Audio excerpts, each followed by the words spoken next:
Fifth grade, so here is how I finish my pillow. Okay, you can see I have my straight stitch across 3 sides, right? And now on this other side where my yarn ends, I'm going to tie a knot there. Just like I do at the end of my yarn when I'm sewing with the needle. That knot is going to keep this yarn from slipping out. It's going to keep our pillow from falling apart, okay? All right, so I got a knot there and that'll stop it. And now I have to turn this so that it's outside right. So I'm going to kind of gather it up like this and I'm going to flip it, okay? And pull it down. And I'm even going to put my hand in and make sure that the corners are out and tug the sides. And you can see now I've got my embroidery on the outside of my pillow. Okay, now I'm going to get that ball of yarn. This used to be that big ball. I'm going to unravel it. Okay, now this gets to be the stuffing.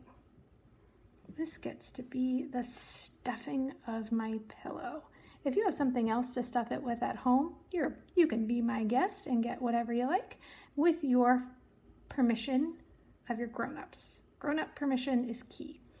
All right, so got my yarn all stuffed in there, and now I'm going to take this bottom edge, and this cut part doesn't look very nice. It's got fringes.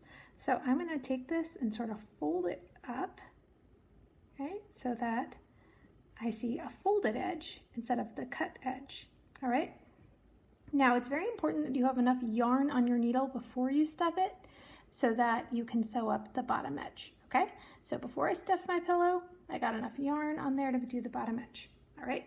So now what I'm gonna do is putting my needle between 4 layers of fabric is really tough. So I'm just gonna go ahead and push it through these 2 layers, all right?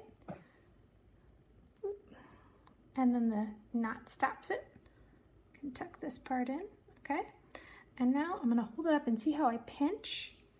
And now I can go through and I can sew going through those 2 pieces.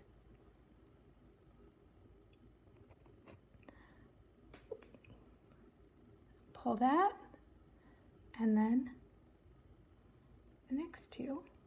If you can do 4 at one time, I'm impressed. I can only do 2, okay? It takes some muscle, okay? And things are hard, but you know what? In the year 2020, everything's just a little bit harder, okay? Believe me, if we were in class, this project would be a little different. All right. There we go, okay? And with this stitch, what happens is that the yarn goes on the outside a little bit. See?